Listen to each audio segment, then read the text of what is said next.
Ladies and gentlemen, welcome back to Coffeezilla. We're talking today about how Adin Ross lied about his MILF-Token scam. But before we get into that, let me just say thank you guys so much for all the support on the Save the Kids investigation. It was our biggest investigation ever. I'm exhausted, full disclosure. I've slept the last 48 hours, but we're back in the saddle. Gonna get some easier investigations, some low-hanging fruit here, some easy stuff before we ramp up our next big investigation. I know you guys like more regular content. I try to get that out to you on those bigger investigations. It's a little harder to be consistent, but thank you to all our new subscribers. We've got a lot more content coming for you soon. And let me say, dude, the channel doubled in size in a month, which is completely insane. And I never thought it would be possible, but it might be this year that we get to open the 1 million subscriber secret door. We got a big surprise there, and I didn't think we'd be able to get to it, but it might be this year. So pump the stock, pump Zilla, guys. You know what to do. You can pump it by subscribing. The dividends have been amazing this month. Let me tell you, early Zilla holders, very happy with what's been going on. Without further ado, though, let's get into our little investigation here into sort of the laughingstock of the internet lately, which is Adin Ross. Let's go to the board. I'll explain. Ladies and gentlemen, welcome to the $10 million studio. I'm your host, Coffeezilla, and of course, we're talking about Adin Ross, popular Twitch streamer, one of the biggest right now, and he got in hot water recently after promoting a token called MILF-Token. I wasn't able to talk about it at the time because I was doing the Save the Kids stuff, but I want to revisit it a little bit because he's been lying to the internet about his scam, saying it wasn't a scam, no one got hurt, and that's a complete lie. He lied to H3H3, he lied to Hasan. Well, it depends actually how you look at it. He might have, you might say he's too dumb to understand what he really did. So that's the two options actually. That's the real two options. He either maliciously lied or he's accidentally lying because he doesn't understand how crypto scams work. Let's find out together. You guys tell me what you think. Do you think this was a malicious lie or a purposeful one? Let's check it out. All right, bring it down the board. We got Adin Ross here. This was the stream that sparked it all. He said that he was gonna, on May 26th, I believe, he said he was gonna be buying MILF-Token. This was a paid endorsement. But yeah, let me go ahead and buy a MILF real quick. I want to buy one. He spends the next 15 to 30 minutes trying to figure out how Uniswap works, and he's on the phone with what sounds like Jordan Galen. Guys, if you guys remember him from the Save the Kids investigation. Now, it's important to note that Adin Ross looks like he got paid around $186,000. This was a payment to Jordan Galen, who helped Adin Ross facilitate this whole transaction. We know that he was running deals for a lot of these guys. So about $200,000 was paid to Adin Ross. And people understandably were upset when later Adin said he basically knew it was a scam. By the way, that MILF token a while back, I already told you guys, don't buy that. I got paid a bag to do that. I don't give a. I hope none of you guys actually bought it. I hope none of you guys actually bought the scam token that I promoted. Hashtag not financial advice. Hashtag life of an influencer. Hashtag Adin Ross. Hashtag W. So anyways, he goes on to be confronted about it. This is all old news to some of you. We're just catching you up because I'm going to show you how he's been lying. He gets called out by H3H3 and Hasan. They get him on a call and they confront him about these facts. It wasn't a pump and dump. I wanted to show you this clip from my live stream. This is my promo. I just want to say real quick, they wish that they never did this with me. Let me just show you why. I'm not a financial advisor, so I'm literally getting paid, bro. I'm getting paid for this shit. I'm being honest with you guys. So his response is, they wish they had never done it with me, guys, because look, I said I'm not a financial advisor. I said I'm getting paid for this. Therefore, they wish they had never done it. It couldn't have been a pump and dump, which that's fine. But then the lie comes when he says this. They wish they never did that with me, right? So because they were just what the hell was that? So see, if I was a brand and I paid somebody to do that, I just did it horribly. I didn't know what I was doing, bro. I did the scam horribly. I didn't promote it right. So therefore, it wasn't a scam.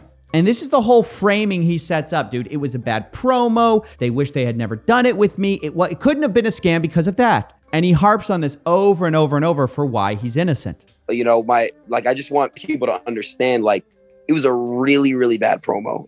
That's what makes him innocent. The fact that, hey, because it was a bad promo, clearly no one bought in. And he continues this thought later. Hasan, in the beginning, Hasan, you pay attention to all analytics. I know you were on that. I used to watch you back when the election was going on, bro. You pay attention to every statistic at every minute of the day. You saw that after that it went down. So listen, it was not a scam of pumping up nothing. That's the reason it wasn't a scam, guys, because the price went down after he promoted it. In other words, had people lost money, it would have been a scam. It would have been a pump and dump. But because the price went down, it wasn't a pump and dump. Now, this is where the key lie is, guys. We're not going to let them get away with this because this is the biggest lie influencers love to harp on. They love to defend themselves. They go, hey, the price didn't spike and then dump. It wasn't a scam, guys. So we're going to go forward with the premise that if people lost money, it was a scam. But if it was truly such a bad promo, we won't blame Adin Ross. So let's find out. Let's dig into the details of crypto scams and find out, did Adin Ross cause more people to lose money?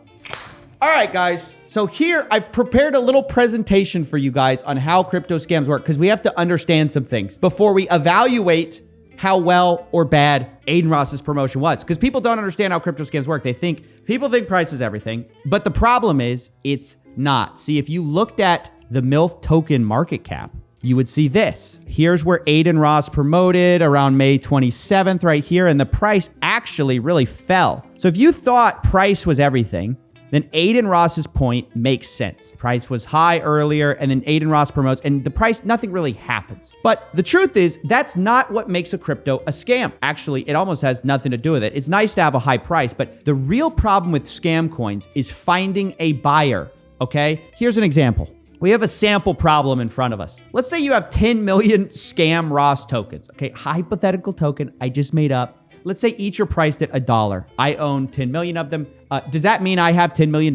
Well, the answer is obviously no, because unless someone buys them and actually pays $1 on the market, it doesn't mean anything. And so you can't sell, like let's say I'm the owner of this. I can't sell my scam Ross tokens if the volume of the coin is low. If there's not a lot of people trading it back and forth. Like let's say only one token gets traded, a day. It would take me 10 million days to offload these tokens. So it's basically worthless. The truth is that trading volume is the king for scam coins. In order to offload your money and actually realize those gains, to actually scam people, you need high volume, okay? In other words, you need enough buyers to buy up those 10 million scam Ross tokens. I hope we're all on the same page here on how it works. If I just dump 10 million coins into the market, the price is going to collapse and no one's going to buy it up, right? So you have to have enough buyers. So the question is, how do you get new buyers? I'm sorry, this is like a blockchain presentation here, guys.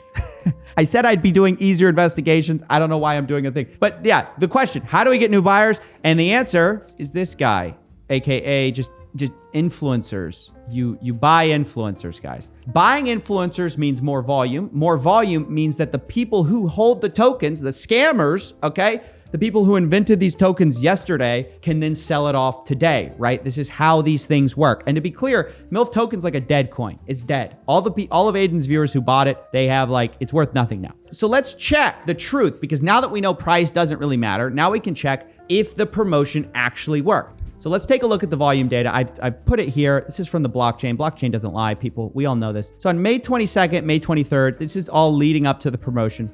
The volume is pretty stable at a 24-hour volume of about $1 million being traded. Sometimes less, sometimes more. So what do you think it's worth to have Adin Ross promote your coin? We know they paid him about $200,000 to promote the coin. Let's take a look at the next day. And I did you the favor of putting it into a bar chart. We're getting fancy around here.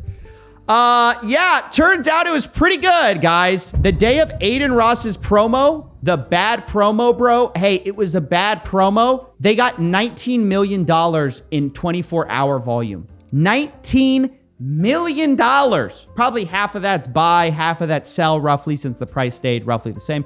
So let's say we've got $9 million in sell orders taking place that day. Somebody offloaded $9 million onto who's the new buyers?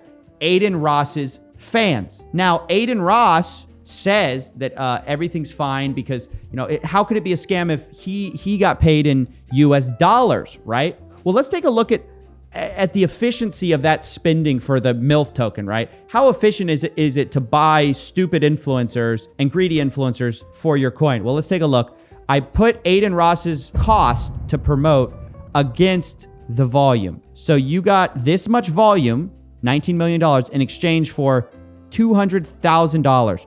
It's about an extra $15, $16, $17 million in trading volume, all for $200,000. I'd call that a good deal. I don't know. What do you guys think? Do you call that a good deal? And what would you call the guy who promotes this stuff? What would you title that? Because I can't believe people are letting him get away with this lie that it was a bad promo, bro. Hasan, you pay attention to the analytics, bro. You pay attention to all analytics. I know you were on that. I used to watch you back when the election was going on, bro. You pay attention to every statistic at every minute of the day. You saw that after that it went down. It was not a scam of pumping up nothing. Actually, Adin, I do pay attention to all the analytics. And yeah, turns out it was a scam. It was a pump and dump. Now, you may not have been the person selling the tokens. You may have just gotten paid $200,000 flat rate. But somebody pumped and dumped thanks to you. I mean, without you, we couldn't have seen these kind of numbers, right?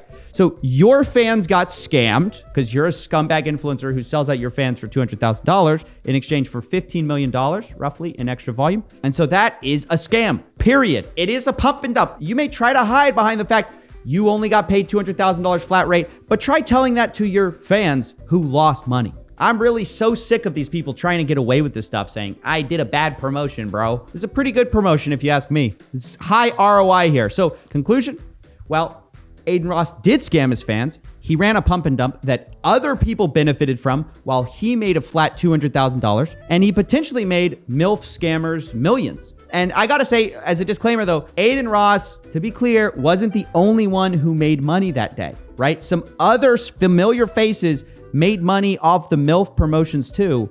For example, I'll show you guys real quick as we end this. There's one influencer who made about $128,000, according to the blockchain, selling MILF tokens for promoting it as well. Check it out. You guys know I've been investing in a lot of cryptocurrency lately, and one coin recently that came up, I actually saw from Jake Paul as well. It's called MILF. It's insane, guys. I 25x'd my investment, which is just nuts. But this is a dope coin, guys. Definitely swipe up and check it out, MILF.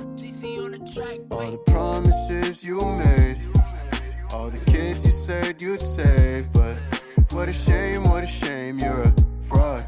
Are you the same as who you're saying? No, you're not. Okay, bruh, know your story made up.